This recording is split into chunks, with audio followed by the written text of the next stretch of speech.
Hello everyone, Tiger here, and I am finally going to be doing, okay, come on, sorry, I have the puppy today, say hello Dolly. Anyway, today I'm going to do, One Piece chapters, 910 through 912, so, for the first chapter, 910, it's not really that, not really much going on. It's mostly just, the other Straw Hats that were in Totland, are finally getting to Wano, and, of course, Luffy, he is so very special because the way they get to Wano is... that is funny. Anyway, first part of the chapter is, they're reading a newspaper for the Reverie, and they find out that, honey, could you just, sit still, please? They find out that, of course, Shirahoshi and Vivi and all of them are at Reverie, and, they probably didn't learn anything about, what happened with Charlos and Shirahoshi, because you think that the world government would probably want to keep that under wraps, because I'm pretty sure, everyone in the, One Piece world knows about, the crappiness of these celestial dragons, but still, if you have one coming to, an important event like Reverie and stealing one of the princesses there, then yeah, I think that's gonna cause a little bit of problems. So that was probably not in the paper, even with Sanji and Chopper cutting out the pictures of Vivi and Rebecca and Shirahoshi and Kureha. So yeah, that was probably not in there anyway. But there was something about Kaido and Big Mom in there, and they don't know what it was because Sanji and Chopper cut out those pictures, and now Nami can't read it. So that was probably about the alliance, maybe between Kaido and Big Mom, and how they're going to get together to try and kill Luffy. So that was kind of important information there, y'all. So yeah. Anyway, so that was the first part, and there was even this really funny moment where Sanji was looking at the newspaper and he saw Kureha, and of course, Dolly, honey, come on. He saw Kureha, and it's going like, oh wait, that old lady's still alive? And Chopper just kicks him in the face. That was funny. But other than that, just a few things I really wanted to say about this chapter, because there's not really much to it. It's just the Straw Hats that were at Totland, and of course Carrot, finally getting to Wano and how they got there. But the artwork for the surroundings and just what Wano looked like, holy crap, wow. Oda, you outdid yourself with this, because I mean, just the way that the waves look, and the waterfall, and that giant wave that just how the sea was wow. It was amazing.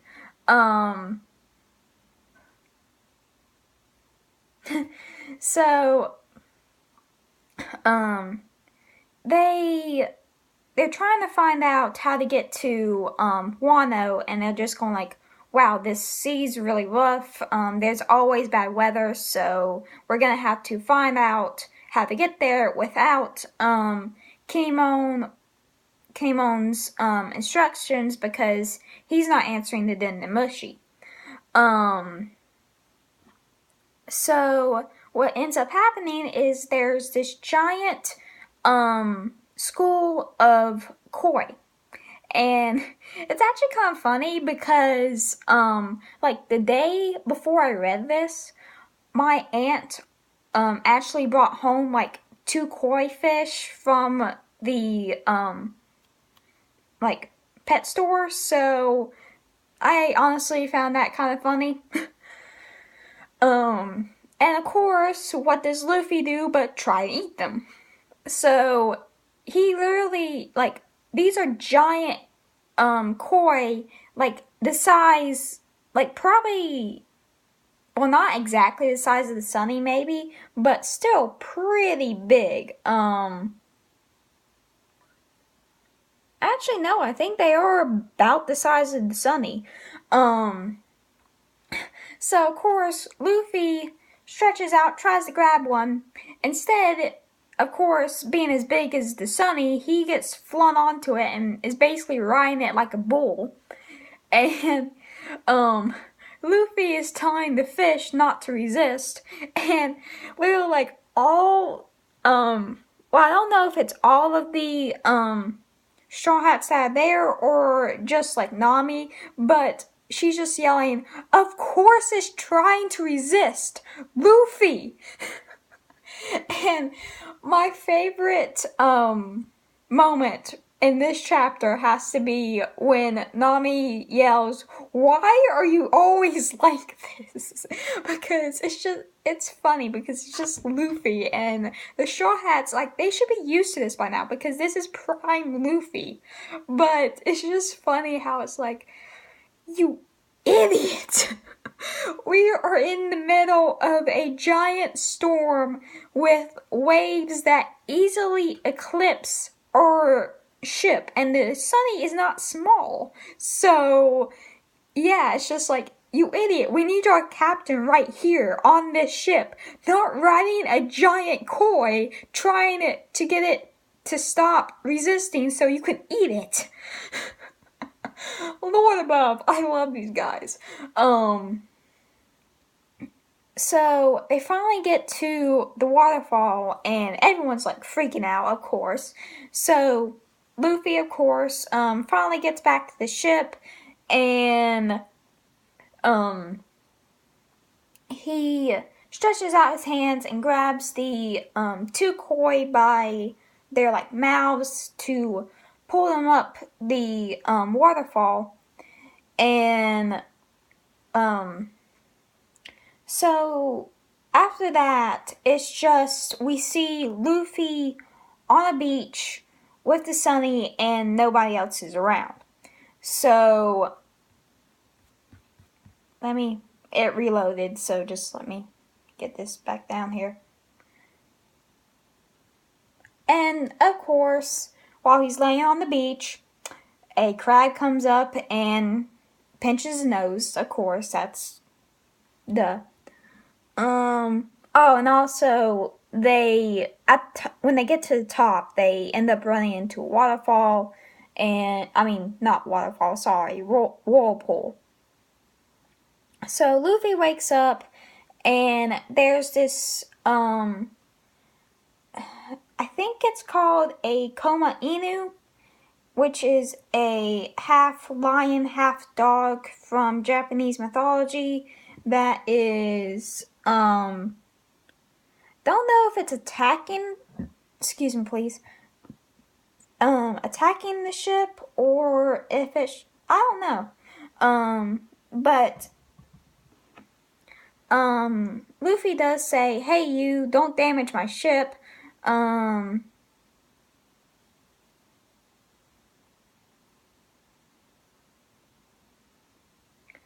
So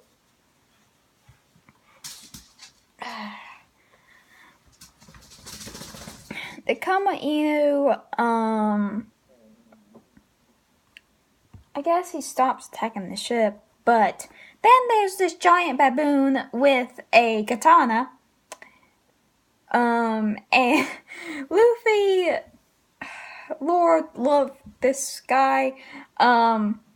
Immediately he's go like, oh, giant baboon with a katana. This must be Wano.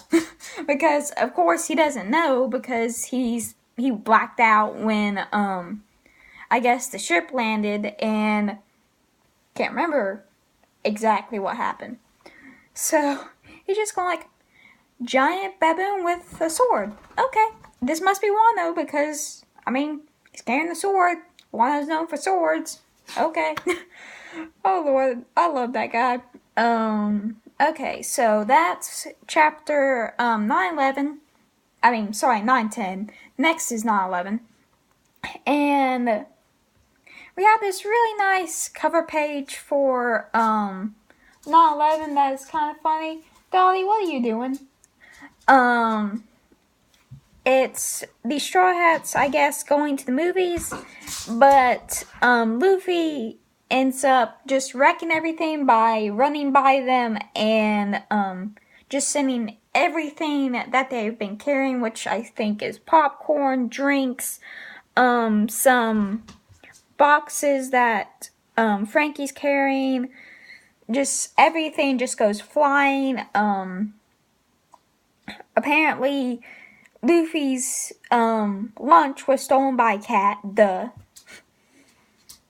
So, on to the chapter. The Kama Inu and the baboon start fighting, and Luffy's just like, okay, I don't care if y'all fight, just don't hurt my ship, okay? Oh, he is just so not concerned. So now he begins to remember what happened, and he says, we finished climbing the waterfall with the ship, and then we saw land. But we suddenly got caught in a whirlpool that was right in front of us. And then we have Sanji, Nami-san, Carrot-chan, hold on to me, I'll fly us over to land. And then we have Chopper, wait a minute, Sanji, take us too. No way, you guys are too heavy, don't abandon us. So we have, and then Luffy, tells Sanji to, he inflates his stomach like he usually does with Gum Gum Balloon, and tells Sanji to jump on him, and, that of course gives him a little bit of airtime, and then he uses, I forget if it's Skywalk or Moonwalk. It's one of those two. To get to where there's land. So he does that, and okay, just pet peeve right here. Or I don't really know if it's a pet peeve, but it is something that peeves me. Is that even how you should correctly use that word? I don't know. But okay, so Sanji grabbing Nami makes sense, because of course they're in a whirlpool and Nami can't really fend for herself right here, so, and she's not a very strong character anyway in terms of physical strength, so if she gets caught in that kind of water, like whirlpool or not, she's not gonna have an easy time. So him grabbing Nami makes sense, but Carrot has her own form of Geppo. I think it is called Moonwalk. So she could have just carried herself. And I'm just like, Sanji, get the people that can't swim, which you have 3 of, and leave the people who can fend for themselves to fend for themselves, because Carrot can probably get there by herself. Brooke and sorry, brain fart right here, Chopper, and of course, Luffy can do like Gum Gum Rocket and get there, but still, like, grab the people who can't swim, period. Like, the people who had devil fruits and their bodies, like, go weak in the water. Even if it's not, like, the whirlpool instant, it's still, like, even if it was calm water, even if it was, like, a pool, they would still, like, die. I'm just going, like, Sanji, I know that you're being, like, chivalrous, but still, like, grab the people who are most likely to die if you do not help them. So yeah, that's just, which he does, take Chopper, it looks like, but I also heard that he took Brook with him, but I do not see Brook, and that kind of worries me. So, we also had this really funny panel with, after Sanji left, Luffy is telling the Sunny, alright, I'm gonna make my escape too, Sunny. I'll definitely find you later. And we have this, kind of like face fall from the Sunny, and it's going like, wait, what? No, you are not leaving me in a whirlpool, no! Seriously? Lord above, I love when Oda gives, the Straw Hat ships, like, expressions, like he did that with the Mary, especially, one time I remember is when, they were falling from, Skypiea, and we had that really funny look from the Mary when, like, I think the eyes, like, popped out, and it was funny. And then Luffy, oh, sorry, I forgot to mention this when I was reviewing the last chapter. A octopus somehow got on board. Don't know how, it just appeared behind Nami. I don't know. So, it grabs Luffy, and, seems like the octopus is just as scared as, like, Nami or Chopper or, even Brook, or Usopp would be, and, which is kind of weird because, I mean, whirlpool is not gonna hurt an octopus, it's an octopus. Not gonna do anything. So, Luffy ends up staying with the ship, unlike the others. Still don't know where Brook is because we did not see him with Sanji and the others leaving. So, worried about Brook right here. So, the Kuma Inu and the baboons still flying behind them. So, Luffy is so confused as to whether he's at the top of the waterfall or whether he fell back down or whether he's actually in Wano. He also mentions that he lost the Viva card. I don't know what Viva card that is because there's a Viva card that Sabo made for Luffy, but he gave that to Zoro. And while Zoro gets lost, like, extremely easily, I'd still would rather him be looking for after something like Luffy's Viva card rather than Luffy for this reason. I don't know, maybe Zoro gave it to him, I don't know. But I can't think of what other Viva card it would be because we had that one for Rayleigh for Luffy to get back to Sabaody, but I don't know because I don't know if he still has that one.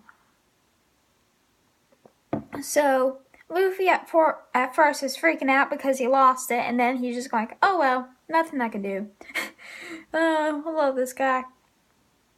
So then we cut to farther inland, and there's these Kaido subordinates, which are have this little girl in a bag. Yeah. And, they say that she's an attendant of the evil Kozuki clan. And it gets kind of disturbing because they mention that they don't know whether they should sell her in the red light district or turn her in. Y'all, I'm not going to explain what the red light district is, but considering the girl, as we later find out, is 8, yeah. So, anyway, they end up at the beach and they find Luffy there, and the baboon is actually theirs, and they mentioned that they had, well, it's kind of hinted that they had sent him after the Koma Inu, and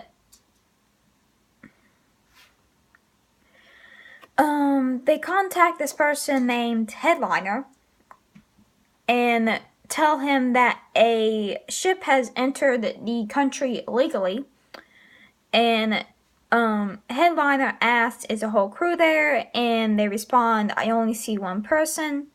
And one of them says that he'll put him out with a tranquilizer. Well, yeah, about that.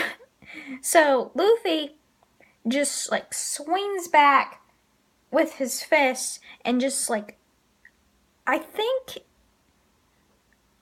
he backhanded him. Yeah, it kind of looks like he backhanded him, and instead of like punching him straight on, he just like swung his fist around behind him and just like bam, backhanded him.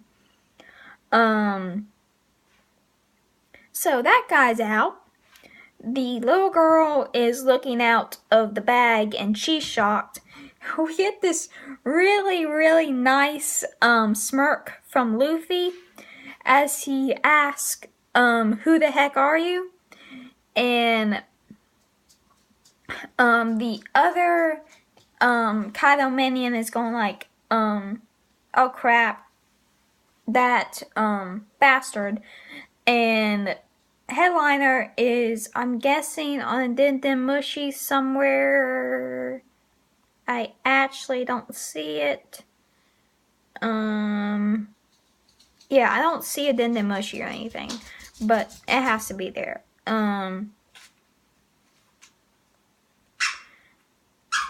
Dolly. So the Headliner asks, hey, what happened? And the guy just says nothing. And he goes to shoot at Luffy. Well, yeah, that doesn't end well because he just, Luffy kicks, I think it's in between a snake and I'm not entirely sure what, I don't want to say lizard because it looks like it has like 2 feet, just 2 feet. So don't really want to say a lizard, but it kind of looks like one. Well, it kind of looks like a snake, except for the legs, of course. So I don't know what it is. So he kicks the snake, lizard, thingy-majig, head up and into the range of the, or in the way of the gun. The gun backfires and causes an explosion. And y'all, this smirk from Luffy is, let me see if I can get it a little bit better. Yeah, that smirk from Luffy is amazing. I love that. So then the guy orders the baboon to go after Luffy. Luffy glares at him, says, what?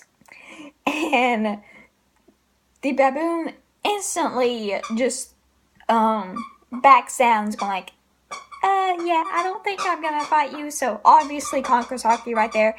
Dolly, can you take a chill pill? So then we have Luffy just going like, good boy.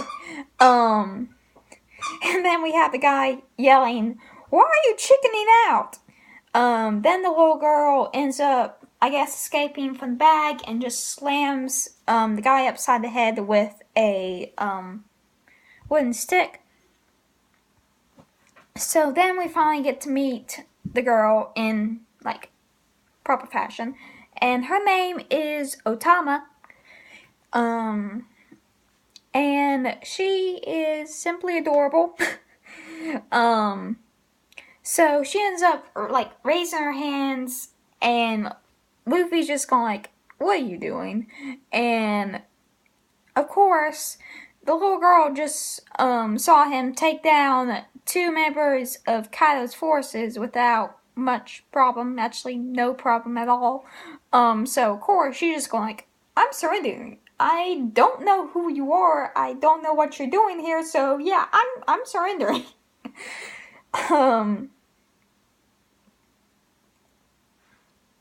So then, Luffy's just going like, I won't hurt you, like, take a chill pill. Then the little girl takes a bit of her cheek and plucks it off and gives it to the baboon. Obviously, she has a devil fruit, and she feeds it to the baboon, and the baboon is now her servant. Well, not really a servant, but she tamed it. So then Luffy asks her if he's in the Wano country. She responds, yes, you are in Kuri, big brother, which Kuri is, of course, the region that Oden, Momonosuke's father, ruled over as Daimyo. So, little girl, Tama tells Luffy, like, what happened to her, and basically, these guys, Dolly, stole her rice, and she was very upset, so she said that, she basically said, you better remember this when the Kazuki family comes back. So, obviously, the Kazuki family is not something you want to be bringing up in Wano right now, especially around Kaido's men, so, of course, she got in trouble for that. So then she wants to, repay him in some way. Of course, food, it's Luffy. So, they end up going to her home, and she fixes him some rice and, I think it's like pickles or something. I don't really know. So, Luffy, of course, it's like, it's not much for Luffy, so, of course, he just downs that immediately and asks for seconds. The girl doesn't have any more food, so she's just like, oh, you ate that all, and just like that. Okay, I don't have any more. And Luffy also asks if, she's gonna eat anything, so she responds, that she wants to become a Konoichi, and she must make sure that her body is very light, so she's not gonna eat. Of course, it ends up being that that was the only food that they had, and she gave it to Luffy, so she couldn't eat anything. And we have this, like, really sweet moment, kind of, from Luffy, when, Tama tells him that they didn't have any more food, and he says, I see, I didn't actually want more, I'm really full now, thank you. And Tama's just going like, you're a bad liar. But I really think that Luffy was trying to make her feel better right there for, like, not having too much food, and he's just going like, well, like, she did, and later on he even says, she didn't make much, but she made it for my sake. Tama is a good kid. So he was trying to make her feel better, and that's, like, really sweet. Then her master comes home and he is not happy because that rice was actually rice that Tama only gets twice a year, once for New Year's and once for her birthday, and she's actually turning 8, either that day or at least very soon. So, other time she gets to eat millet, which if you do not know what millet is, trust me, I didn't know before this. It's you use it to make cereal, so just think Cheerios, okay? So, and the master, I guess, is wearing like a mask or something. I don't think that's his real face, but he has a very long nose, and of course, Luffy's first thought, Usopp. So, the master is not very happy right now because that was supposed to be Tama's birthday rice, and Tama gets back from the river where she had been drinking water to quell her hunger because she didn't want her stomach growling in front of Luffy, and she begs her master not to be angry with either Luffy or her, and promises that she'll make more bamboo hats, which is how she earns a living. Then she starts to throw up. Turns out that the river she drank from was poisoned from the runoff from Kaido's factory. So, yeah. That poor girl. She is so sweet, and she did not deserve this. So, Tama, I guess, faints, and, the master ends up telling Luffy that, drinking the water at her age is just like drinking poison, and that Tama could live elsewhere, but this child has been waiting here for the person who promised her that they would come back here again. A pirate named Ace. Oh! Like, really, when I read this chapter for the first time, I was going like, wait, what? Huh? Like, I almost really started crying because, I loved Ace, and, oh man. So, Luffy is just going like, wait, what? And last part of the chapter, Kaido's men are relaying back to, the headliner what just happened. Turns out that the headliner is Basil Hawkins, which is, of course, one of the, supernovas. So, he tells him not to report this to Kaido yet, and says that he's going to go. So, yeah. Oh, Lord. So, next chapter 912, Lord Jesus above. I love Luffy, but he pulled some stupid stuff in this chapter, so yeah, okay. So he asked, Tama if the ace that her master was talking about was Porcus the Ace. She says yes, and asked, Luffy if he knows him.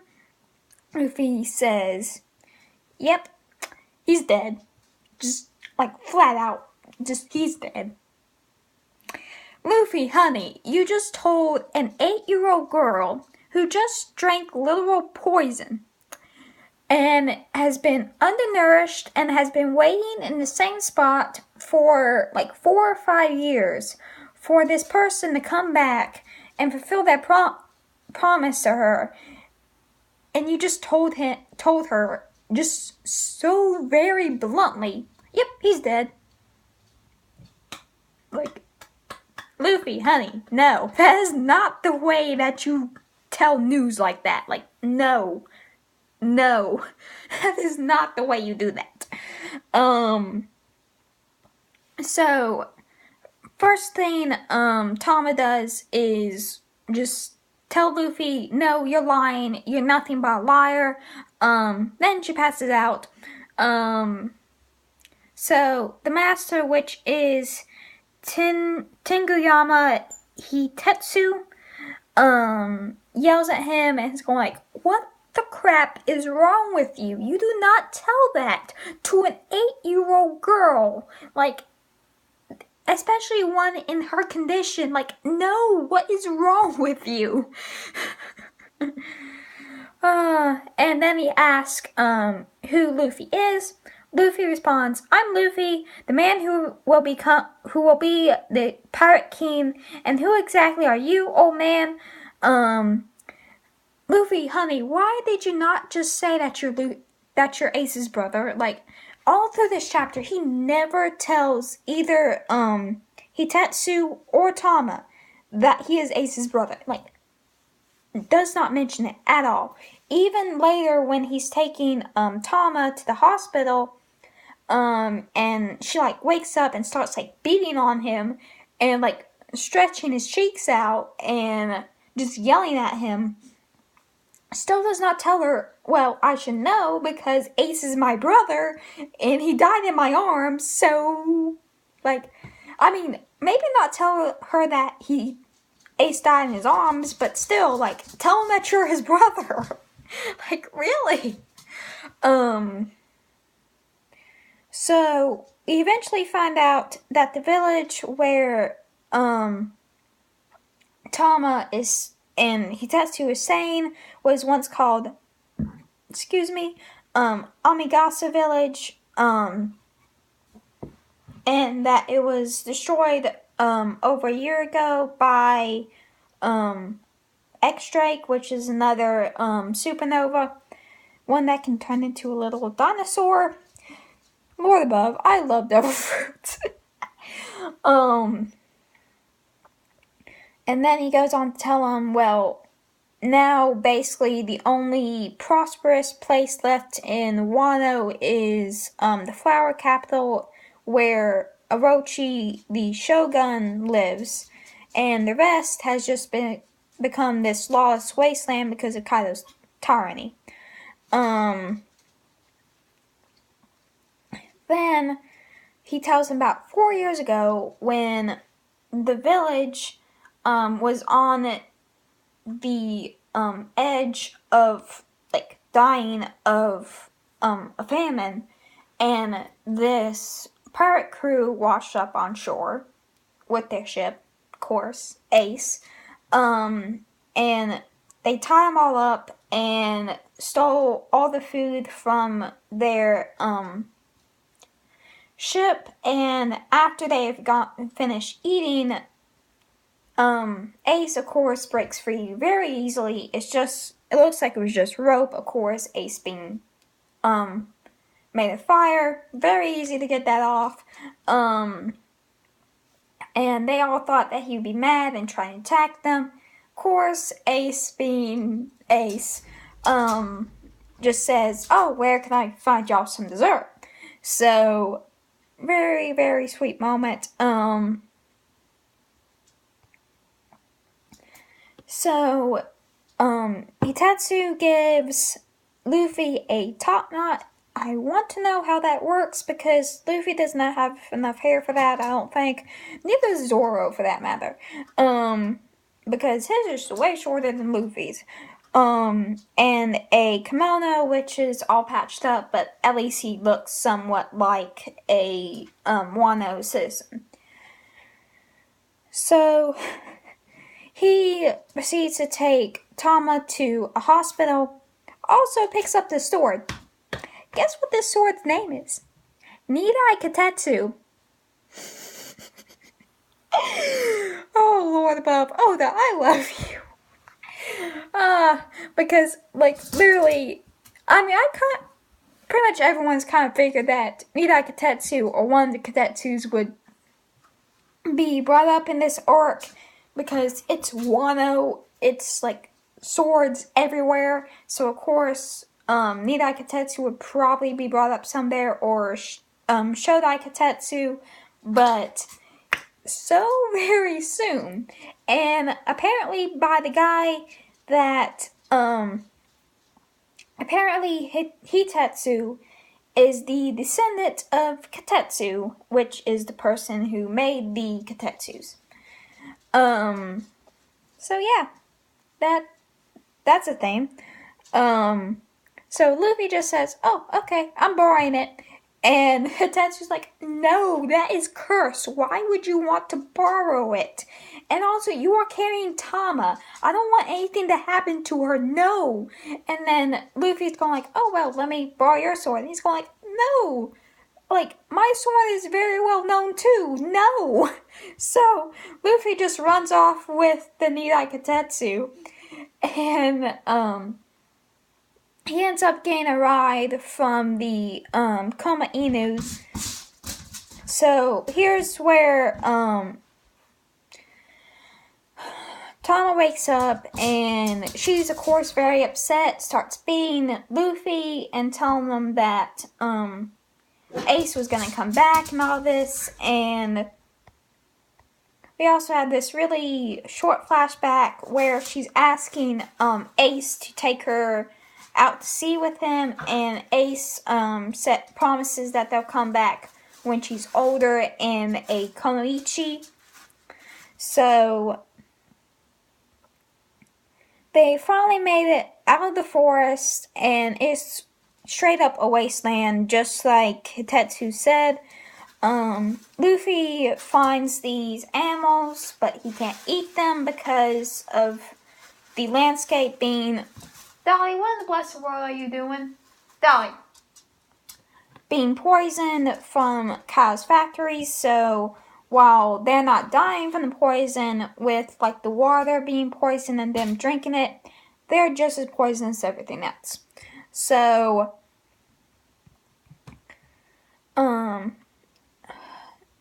passes out again, and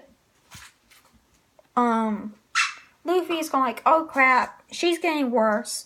And then he ends up seeing in the distance some more of Kaido's men chasing after this woman, and notices someone running towards them, and the guy running towards them just takes him out easily. And we then see the woman, well, we don't see like her face or anything, but she's thanking Zoro. Oh, sorry. I just ruined that. So yeah, it's Zoro. So she's thanking him, and all Zoro wants is alcohol. Duh. So Luffy recognizes him and yells out, hey, isn't that Zoro?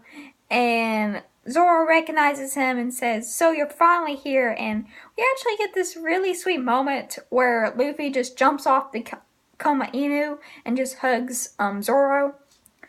And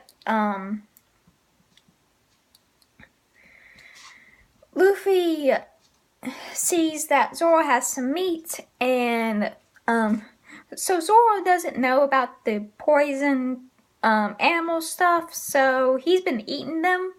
And when Luffy tells him, while he's actually eating the meat too, that no, you should be careful, the water around here is poisonous. I heard that the animals and fish here are poisonous too.